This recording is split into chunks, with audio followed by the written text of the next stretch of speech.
하겠습니다. 우리 하나님 말씀 함께 보도록 하겠습니다. 야고보서 5장 19절과 20절 말씀입니다.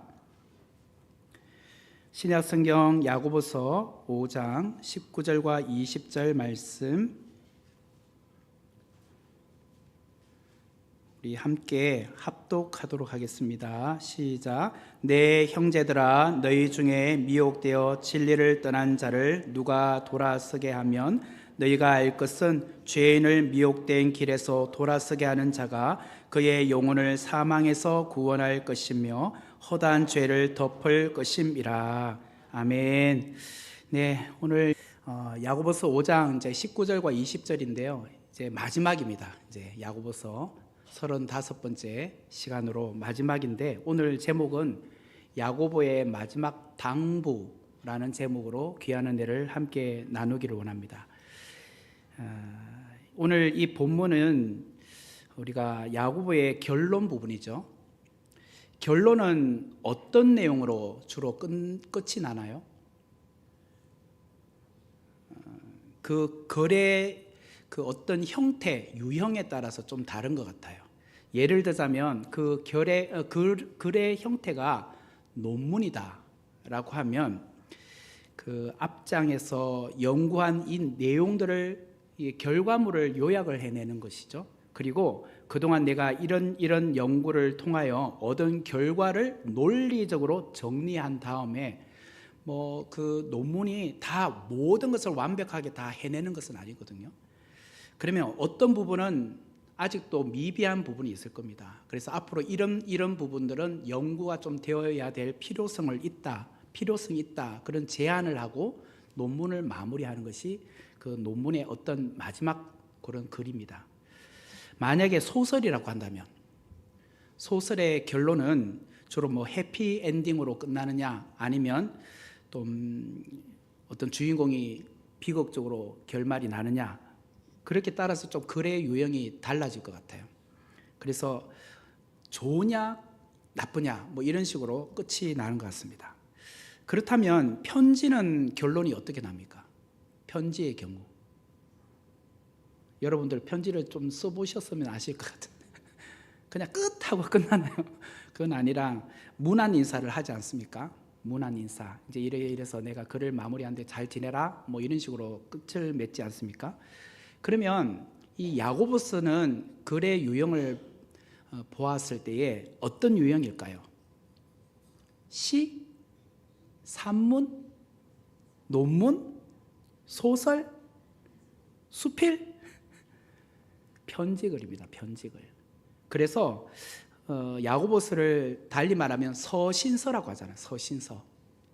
우리가 서신서라고 하면 바울의 서신서를 우리가 많이 이렇게 생각을 하죠.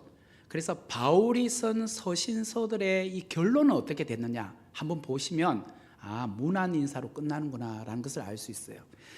지금부터 제가 빨리 그냥 쭉 읽어볼게요. 바울이 쓴 서신서의 가장 마지막 부분을 제가 그냥 짧게 빨리 읽어보겠습니다. 고린도전서 16장 24절에 보면 나의 사랑이 그리스도 예수 안에서 너희 무리와 함께 있을지어다 할지어다. 그 다음에 고린도후서 13장 13절 주 예수 그리스도의 은혜와 하나님의 사랑과 성령의 교통하심이 너희 무리와 함께 있을지어다. 이건 축도할 때 문구죠. 그 다음에 갈라디아서 6장 18절 형제들아 우리 주 예수 그리스도의 은혜가 너희 심령에 있을지어다. 아멘.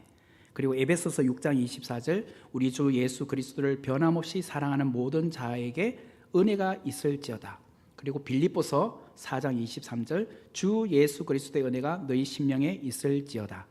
골로새서 4장 18절 말씀 나 바울은 친필로 문안하노니 내가 매인 것을 생각하라. 은혜가 너희에게 있을지어다. 디모데전서 6장 21절 이것을 따르는 사람들이 있어 믿음에서 벗어났느니라.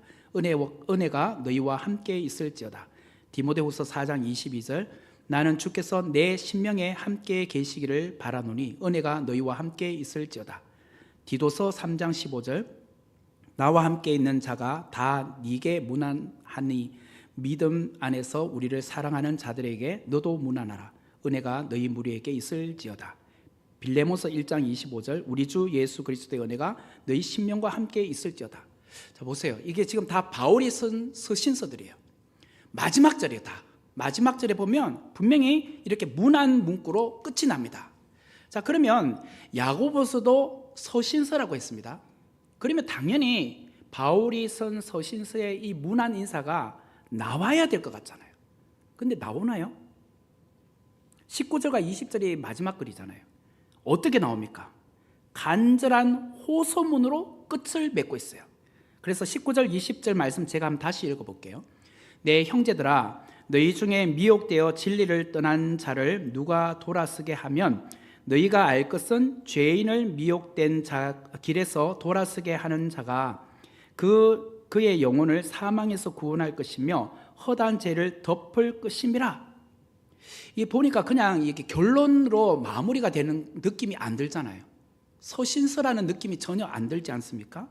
마치 이 야고보서를 마무리하면서 마지막까지 긴장의 끈을 놓지 않고 있습니다. 그를 마무리하면서까지 그리스도인들에게 고귀한 사명을 강조하고 있어요. 그 사명을 완수해야 될 것을 권면해 주고 있다는 거예요. 이게 야고보서의 결론이에요. 그리고 19절 처음에 보면 내 형제들아 라고 시작을 합니다. 우리가 계속 1장부터 5장까지 내 형제들아 라는 문구를 우리가 전체적으로 12번을 봤습니다. 야고보는 이 자신이 쓴 이 편지는 흩어져 있는 12지파의 그리스도인들에게 보내는 글입니다. 전국적으로 또 해외에 나가 있는 예수님을 믿는 유대인들에게 주시는 말씀이에요. 유대인으로서 흩어져 있는 그리스도인들은 종전에는 유대교를 믿었던 사람들입니다. 그러다가 이제 예수님을 믿고 그리스도인이 된 사람, 기독교인이 된 사람들에게 편지를 보내는 것이에요. 겉으로 보면 동족 유대인이지만 이제는 유대교를 믿는 유대인이 아니라 기독교로 개종한 유대인이 되었어요. 예수님을 믿는 유대인이 되었다는 거예요. 그래서 그들을 가리켜서 야고보는 내 형제들아 라고 호칭을 하고 있어요. 이 말은 끊임없이 야고보가 그들의 정체성을 말하고 있어요. 너희들은 이제 유대교를 믿는 유대인이 아니라 예수님을 믿는 유대인이라는 정체성을 말하고 있다는 거예요. 오늘도 예를 들자면 제가 여러분들에게 형제들이여 자매들이여 라고 한다는 것은 내가 교회 다니는 사람이지, 내가 예수님을 믿는 사람이지, 그 정체성을 말하는 것과 똑같다는 것이죠. 그래서 19절에서 20절 이 말씀에 보면 반복되는 두 단어가 있는데 하나는 미혹이라는 단어이고 또 다른 하나는 돌아서게 하다라는 단어가 19절과 20절에 이렇게 두 번에 걸쳐서 나옵니다. 미혹과 돌아서게 하다. 19절과 20절 말씀 제가 다시 읽어볼게요. 내 형제들아, 너희 중에 미혹되어 진리를 떠난 자를 누가 돌아서게 하면, 이렇게 미혹과 돌아서게 하다는 말이 나오죠. 20절에 보면 너희가 알 것은 죄인을 미혹된 길에서 돌아서게 하는 자가 그의 영혼을 사망에서 구원할 것이며 허다한 죄를 덮을 것임이라.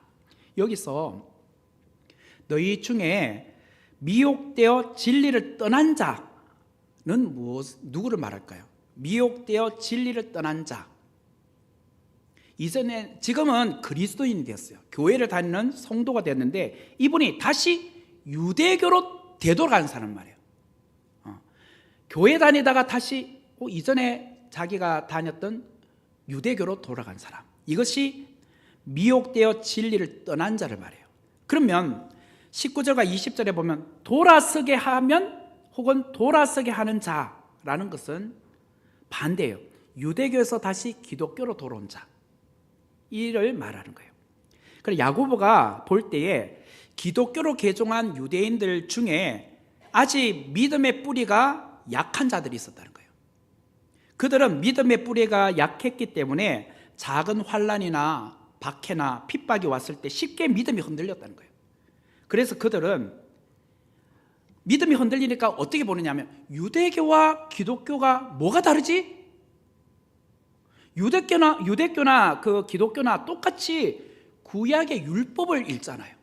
모세오경을 배운단 말이에요. 그리고 그 구약의 경전을 읽고 있어요. 그리고 모세오경에 나오는 그 절기들을 지키고 있다는 거예요.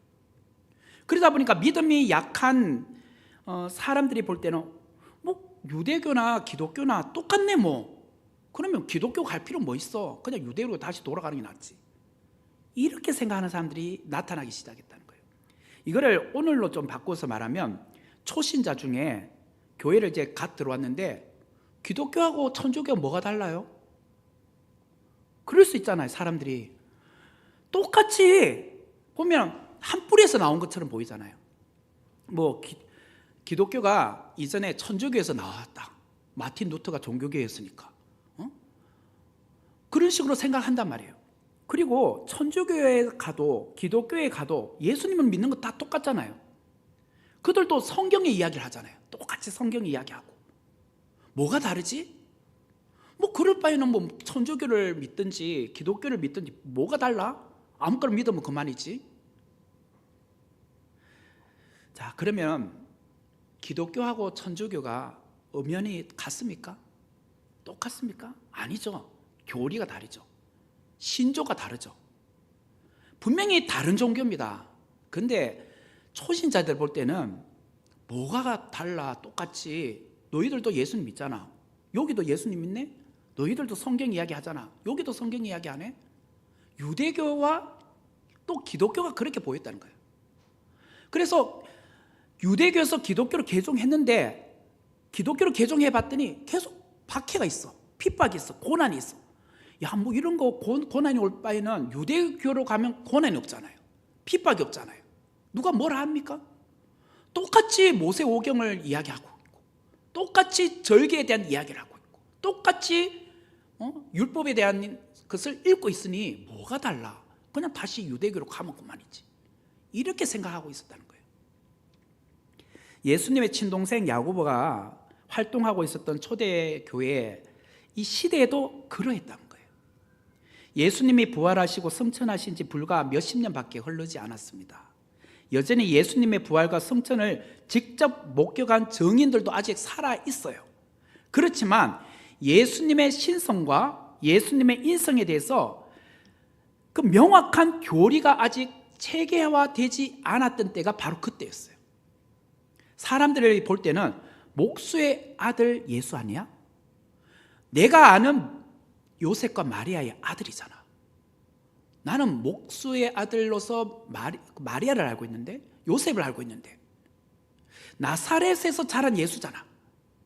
그런데 그 사람이 어떻게 하나님의 아들이야? 그게 이해가 되지 않았어요. 그리고 예수님은 33살이잖아요. 33살에 이제 돌아가셨지만 아직 젊은 청년이잖아요. 그 사람을 나의 구세주로 인정하라? 이거 어떻게 가능해요? 나보다도 나이가 어린데 그분을 어떻게 메시아로 인정하고 구세주로 인정할 수 있어? 이게 쉽게 받아들이지가 않았다는 거예요.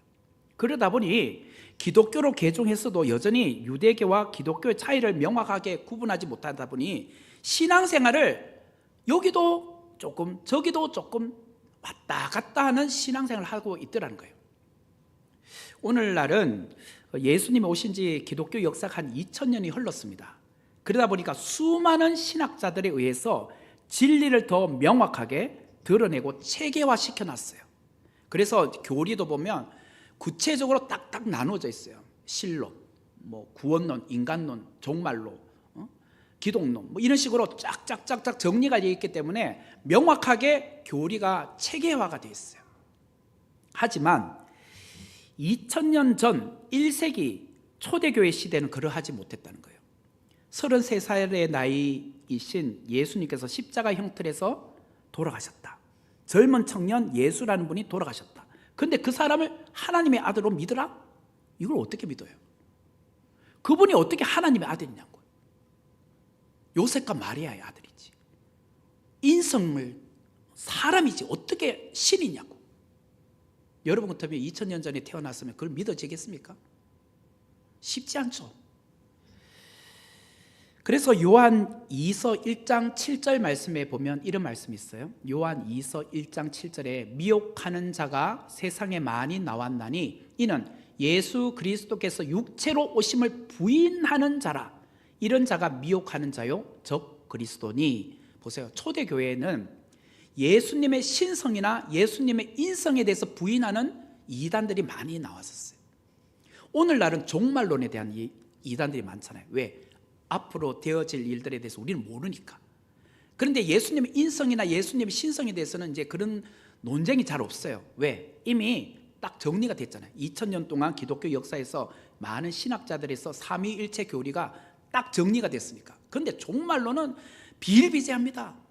뭐가 맞니? 뭐가 맞니? 서로 간에 막 논쟁이 많아요.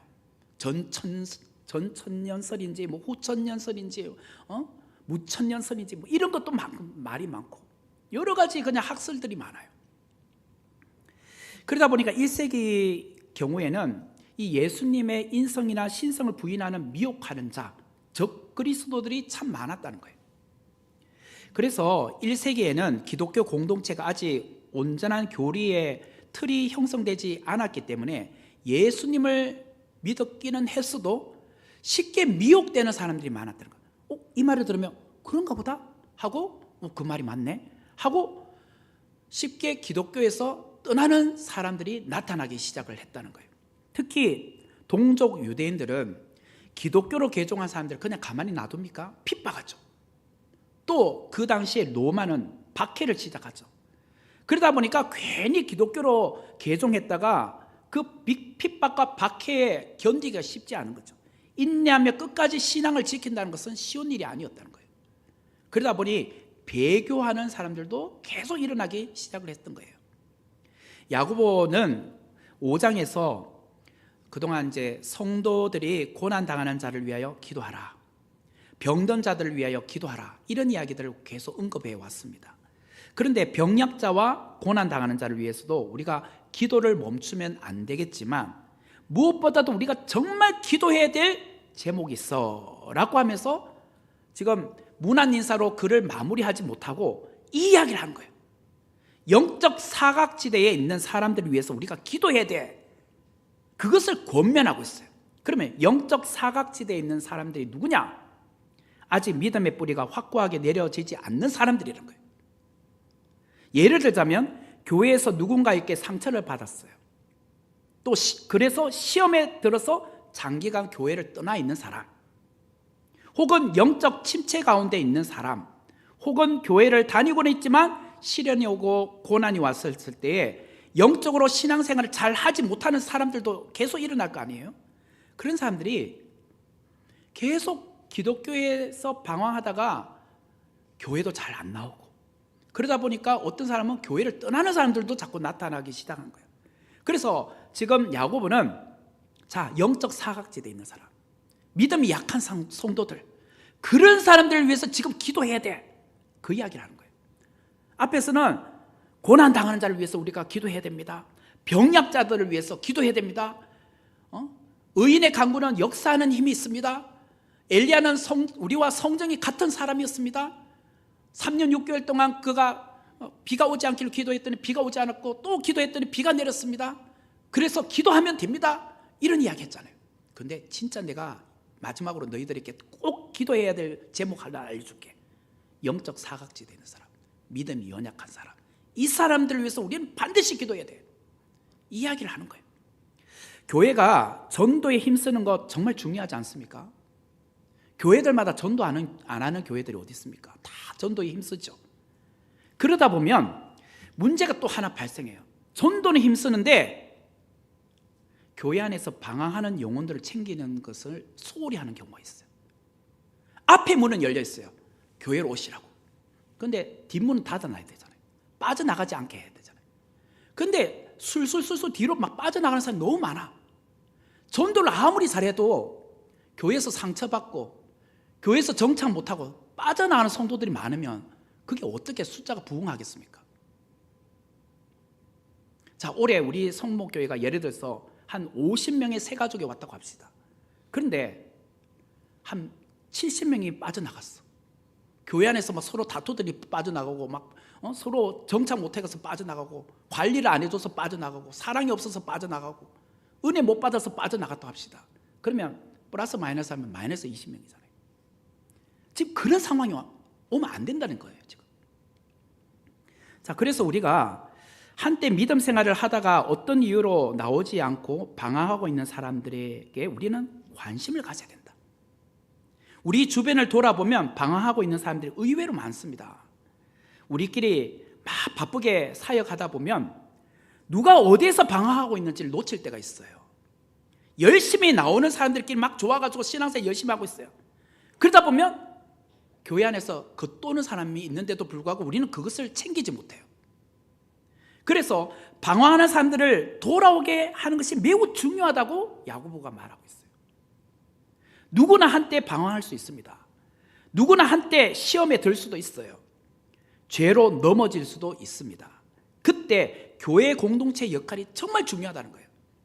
우리가 도와준다면 그분이 돌아올 수 있는데 그것을 챙겨주지 않고 도와주지 않음으로 말미암아, 관심을 가져주지 않음으로 말미암아 교회를 떠나는 성도들이 나타날 수 있다는 거예요.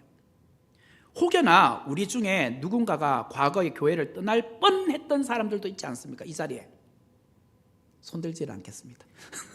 손들으면 다 이렇게 서로 간에 눈치 볼 것 같아서, 혹여나 내가 이전에 나 선목교회를 떠나야지 그런 마음이 혹여나 들었던 사람이 있을 수도 있었어요. 자, 그런데 그때 어떤 권사님이, 어떤 장로님이, 어떤 집사님이 떠나지 마, 우리 같이 신앙생활해, 우리 선목교회에서 난 네 없으면 난 신앙생활 재미없어, 같이 기도하면서 같이 잘 이겨보자, 그런 사람이 있었기 때문에 남아있는 거예요 지금. 그죠? 스스로 잘 이렇게 견뎌서 있는 분도 계시겠지만, 야고보는 앞에서 병든 자들이 있으면 장로들을 청하여 기도하라고 했잖아요. 고난 당하는 자가 있으면 그를 위하여 기도하라고 했잖아요. 야고보는 공동체의 책임을 지금 또 말하고 있어요. 앞에서 병든 자를 위해서, 고난 당한 자를 위해서 공동체가 기도해 줘야 될 거, 그거 정말 중요해. 그런데 야고보서가 마무리하면서, 야고보서가 이제 마무리되면서 성도들이 해야 될 기도가 또 있어. 이걸 야고보가 말하는 거예요. 믿지 않는 자들을 전도하는 거 정말 중요해. 전도 힘쓰란 말이야. 그러나 이미 교회를 다니고 있는 사람들 중에 지금 영적 침체 가운데 교회를 띄엄띄엄 나오고 있는 사람 없을까? 신앙의 뿌리가 약하여 교회를 겉돌고 있는 사람 안 보여? 현재 교회를 나오지 않고 홀로 신앙생활하면서 가난한 성도로 남아있는 사람들이 우리 안에 있지 않나? 자, 그래서 그들이 믿음의 뿌리를 내리지 못하고 겉돌고 있는 사람이 우리의 눈에 보이지 않니? 그런 사람 어떻게 해야 돼? 기도해야 될 거 아니야. 다시 말해서 영적 사각지대에 있는 사람들을 위해서 교회 공동체가 관심을 가지고 그들을 만나기도 하고 기도도 해야 될 거 아니야. 지금 야고보서의 마지막 부분을 그렇게 결론 내고 있단 말이에요. 야고보는 이 부분이 너무나도 안타까웠던 거예요. 무난 인사가 지금 중요한 게 아니에요. 자, 이제 이렇게 해서 글 마칠게, 잘 있어, 이게 지금 중요한 게 아니에요. 지금 시급한 기도 제목이 있는데 어떻게 지금 무난 인사가 빠이빠이 할 수 있어요? 야, 내가 지금 이거 아니면 안 돼, 마지막 당부, 내가 마지막으로 너에게 하고 싶은 말이 있어, 이거 꼭 우리가 실천하자. 오늘 우리가 어쩌면 이 부분을 잘 들어야 될 것 같아요. 사람들은 유언을 굉장히 중요하게 생각하잖아요. 한 사람이 이 땅을 떠나면서 남긴 마지막 그 말, 그것을 자식의 입장에서 꼭 지키려고 하지 않습니까? 유언을. 자, 글도 마찬가지입니다. 글을 마무리하면서 작가가 그 마지막으로 남기는 내용, 그거는 그 저자가 하고 싶은 유언과 같은 말이에요. 그죠? 그래서 글을 마무리할 때 이 말은 꼭 남겨야 되겠다, 이 야고보서가 그 내용을 우리에게 말하잖아요.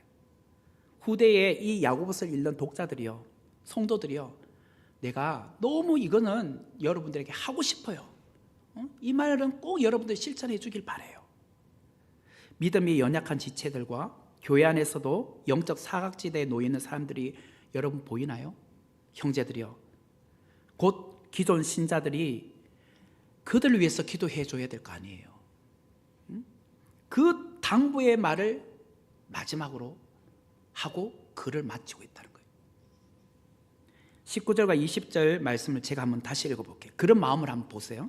내 형제들아, 너희 중에 미혹되어 진리를 떠난 자를 누가 돌아서게 하면 너희가 알 것은 죄인을 미혹된 길에서 돌아서게 하는 자가 그의 영혼을 사망에서 구원할 것이며 허다한 죄를 덮을 것임이라. 본문은 신앙생활에서 영적 사각지대에 있는 사람들에 대한 이야기도 포함되어 있지만 더 나아가서 또 이런 사람들을 위해서도 우리가 기도하라고 말해요. 미혹되어 진리를 떠난 자, 이 말의 부류에 또 속한 사람이 누가 있을까요? 이단에 미혹된 사람들,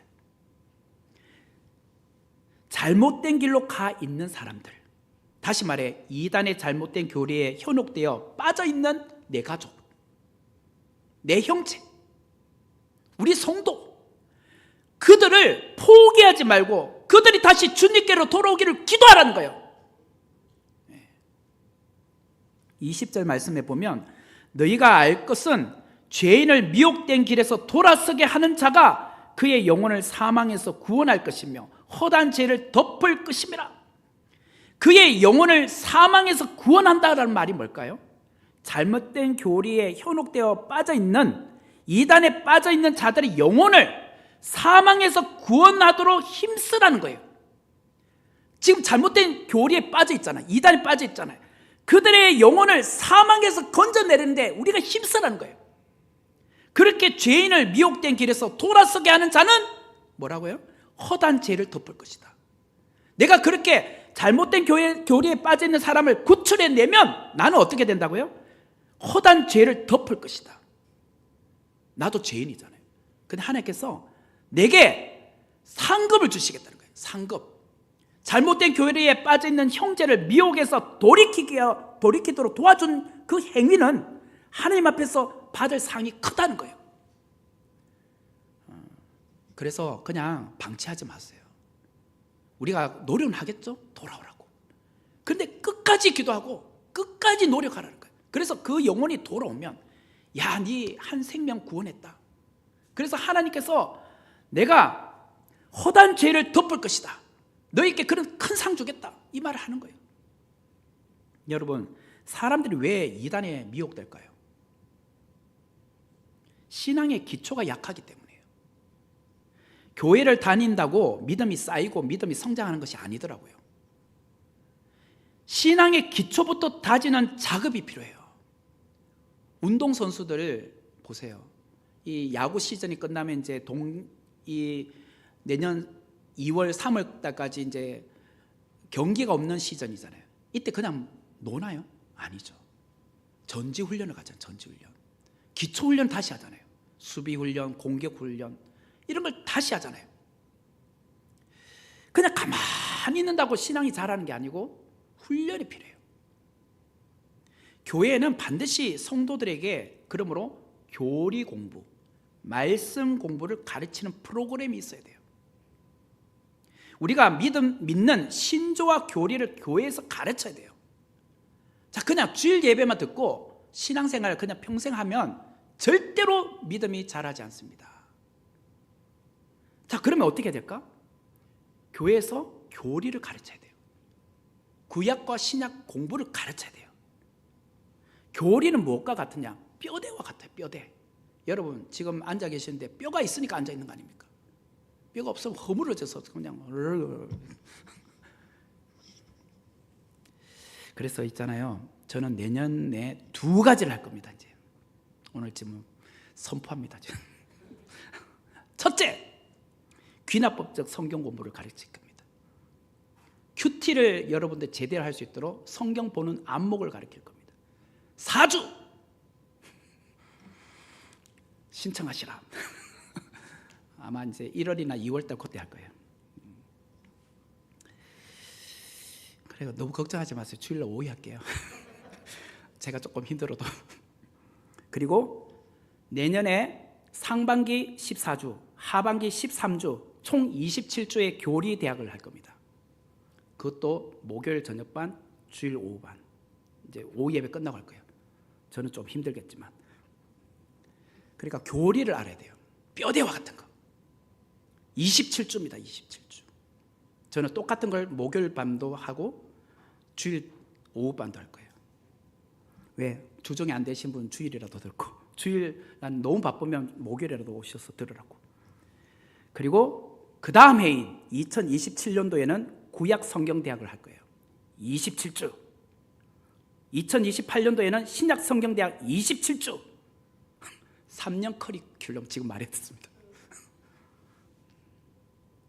교리와 구약과 신약을 체계적으로 배워야 돼요. 그리고 시간이 허락하면 웨스트민스터 신앙고백서, 하이델베르크 신앙고백서도 할 겁니다. 이런 것을 그냥 안 하시면 안 돼요. 그러니까 주일 설교만 듣고 금요일날 한 번씩 저녁 예배 와서 기도회 때 말씀 듣고 가면 절대로 뿌리가 생기지 않고 신앙이 깊어지지 않아요. 뼈대가 튼튼하지 못해요. 이런 것을 들어야 교리 공부하고 신구약을 체계적으로 배우셔야 여러분 분별력이 생겨요. 잘못된 이단에 미혹되지 않아요. 진짜 이렇게 교회 성장하는 교회들 보세요. 다 그런 프로그램이 다 있지. 저는 뭐 혼자 해야 될 상황이 있겠지만 사실은 이게 부교육자를 나눠서 해야 될 상황인데 그렇지 못하니까 제가 부진을 떨어야 되죠. 신앙은 뿌리가 중요합니다. 뿌리가 없으면 흔들리고 미혹을 당할 수밖에 없어요. 여러분, 믿지 않는 것을 가리켜서 뭐라고 하죠? 머신? 믿지 않는 것? 불신. 이게 다 퀴즈입니다. 지금 못 믿는 것은 못 믿는 것, 의심. 애매하게 믿는 것, 미신. 무조건 믿는 것, 맹신. 확실히 믿는 것, 확신. 자, 다시. 믿지 않는 것을 가리켜 불신. 못 믿는 것은 의심. 애매하게 믿는 것, 미신. 무조건 믿는 것, 맹신. 확실히 믿는 것, 확신. 이 5가지 신이 있대요. 오늘 우리 한국교회의 위기는 맹신이 너무 많아요. 맹신. 무조건 믿어요. 무조건. 여러분, 앞뒤를 보고 믿으셔야 돼요. 성경도 앞뒤 문맥을 보셔야지. 그 단어 딱 하나, 문장 딱 하나 보고 야, 믿습니다, 믿습니다 이러면 되나요? 아니죠. 그러면 맹신자가 돼요. 베레아 성도들은 바울이 전한 말씀을 간절한 마음으로 받고 그 말씀이 정말 그러한가 하여 날마다 말씀을 상고했다고 하잖아요. 스스로 성경 공부했단 말이에요. 주일날 목사님 전해준 거 진짜 맞아? 집에 가서 막 확인하고 찾아보고. 여러분, 오늘 주일 설교 듣고 그냥 듣고 그냥 일주일 있다가 어머, 지난주 무슨 설교했지? 전혀 기억이 없잖아요. 그래, 그나마 그래도 순예배를 하니까 조금 기억은 나시겠지만 정말 우리에게 필요한 것은 분별력을 가지셔야 20절 말씀처럼 그의 영혼을 사망에서 구원할 수 있어요. 또한 이런 경우도 사람들이 미혹됩니다. 어떤 경우냐? 먼저 믿은 사람들의 그 행동에 실망하여 교회 공동체를 떠나는 사람이 있어요. 우리는 먼저 믿은 사람들 있잖아요. 그런데 늦게 신앙생활하는 사람들이 우리의 모습을 보고 실망해서 교회를 떠나는 경우도 있어요. 이게 미혹되는 거예요. 또 부모의 위선적인 행동. 분명히 교회에서는 장로님이고 집사님이고 권사님이신데 집에 와서는 행동은 진짜 뭐 저런 분이 다 있냐. 자녀들이 실망하는 거죠. 나 진짜 부모님 저런 모습은 내가 그러면 내 교회 안 다닌다. 또 직장에서도 그래요. 직장에서 보면 막 행령 나쁜 짓 다 해요. 분명히 본인은 교회 장로님이야. 그럼 누가 교회 다니겠어요? 전도가 되겠어요? 제대로 신앙생활을 하지 않고 있는 그 모습은 결국 전도의 문을 닫아요. 야고보는 시종 1관 우리에게 무엇을 강조하냐? 믿음과 행함. 이게 균형을 이루어야 된다. 믿는다면 믿음을 삶으로 증명하라. 믿음의 실체를 보여라. 행함으로 믿음을 증명하지 않으면 그 믿음은 가짜다. 죽은 것이다. 여러분, 여러분의 믿음을 삶 속에서 실천해내고 있습니까? 살아내고 있습니까? 그럼 살아있는 믿음이에요. 그런데 행함으로 그 믿음을 증명하지 못하고 있다면 내 믿음 가짜예요. 죽은 거예요. 우리가 보여줄 것을 보여주지 못하고 보여주지 말아야 될 것을 초신자들에게 보여주면 그 사람 교회 떠나요. 분명히 내가 보여줘야 될 게 뭐예요? 신앙의 모습, 본이 돼야 되죠. 그러면 저분처럼 내가 닮아야지. 근데 보여주지 말아야 될 거 보여주다 보니까 실망해서 교회를 떠나는 거잖아요. 우리 자신이 믿음에 바로 서기를 위해 노력하셔야 돼요. 먼저 우리의 믿음과 행함이 일치되지 않은 것 때문에 교회를 떠나고 있는 사람들을 생각해 보세요. 나 때문에.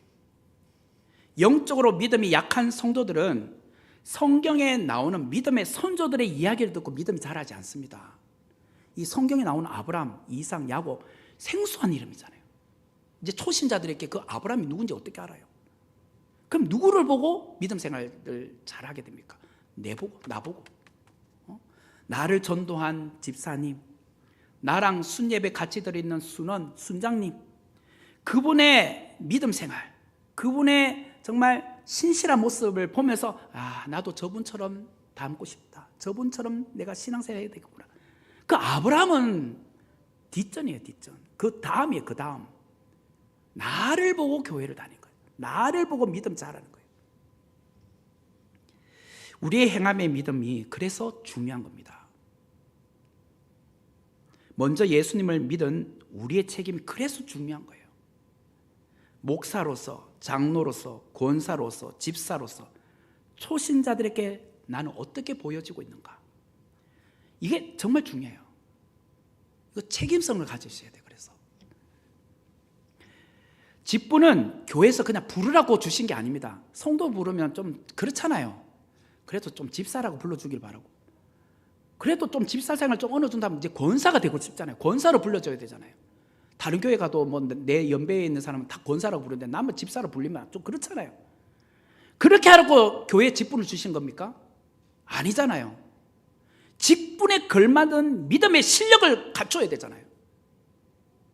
직분을 통해 하나님께 영광을 드러내지 않고 사람들로 하여금 미혹의 길로 내가 가는 원인 제공자가 되면 나중에 하나님 앞에 섰을 때 주님의 심판이 더 큽니다.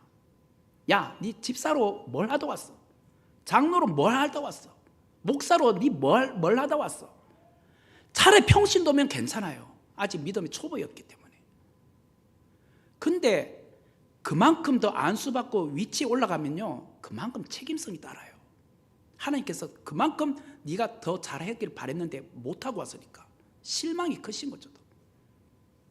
야고보는 오늘 본문 20절에 너희가 알 것은 죄인을 미혹된 길에서 돌아서게 하는 자가 그의 영혼을 사망에서 구원할 것이며 허다한 죄를 덮을 것임이라 라는 말로 야고보서를 끝내고 있습니다. 야고보의 마지막 당부의 말은요, 뭘까요? 영혼 구원이에요. 야고보의 마지막 당부의 말은 영혼 구원이 있었다. 한 생명을 천하보다 귀하게 여기라. 비록 지금은 미혹되어 딴 길로 가 있는 사람이라 할지라도 포기하지 말고 그들이 다시 예수님께로 돌아오도록 기도하라. 이것이 성도가 인내하며 끝까지 포기하지 않고 해야 될 기도이다. 잃어버린 양 한 마리를 찾아 나섰던 예수님처럼 우리가 목자의 마음을 가지라. 우리는 세상에 미혹된 자, 이단에 미혹된 자, 진리를 떠나 있는 자들이 주께로 돌아오기를 포기하지 않고 간절히 기도해야 될 사람들이라는 거예요. 이것이 우리의 마지막 사명이 되어야 한다는 거예요. 그렇게 하기 위해서 나부터 먼저 신앙생활을 잘해야 된다는 거예요. 행함으로 믿음을 살아내는 모습을 보았을 때 그들이 나를 보고 교회 다닌다는 거예요. 그래서 믿음의 본이 되라는 거예요. 믿음의 본은 되지 못할 망정 나 장로니 뭐니 자꾸 자기의 직분만 말하면 안 된다는 거예요. 야고보서는 믿음의 공동체들에게 주시는 말씀이잖아요. 오늘 이 시대에 살아가고 있는 믿음 생활하고 있는 저와 여러분에게 주시는 말씀입니다. 야고보서를 마무리하면서 야고보의 말을 기억하셔야 됩니다. 야고보는 기도하는 사람이었습니다. 그는 교회 안에 분쟁이 없기를 바랐어요. 교회 안에는 높고 낮음이 없기를 바랐어요. 교회 안에서 연약한 지체가 있고 병약한 지체가 있을지언정 그들을 위해서 기도해야 할 책임이 우리에게 있다고 말하고 있어요. 그리고 영적 사각지대에 있는 지체들을 위하여 기도할 사람이 누구냐? 바로 우리라고 말하고 있어요. 야고보는 마지막 순간까지 행함의 믿음을 보여주어야 할 사람이 누구냐? 오늘 우리라고 말하고 있어요. 야고보서가 담고 있는 이 메시지를 우리 모두가 기억하고 행함으로 보여주는 믿음, 신앙생활을 잘하는 믿음의 성도로 살아가기를 주의 이름으로 축원합니다. 이 말씀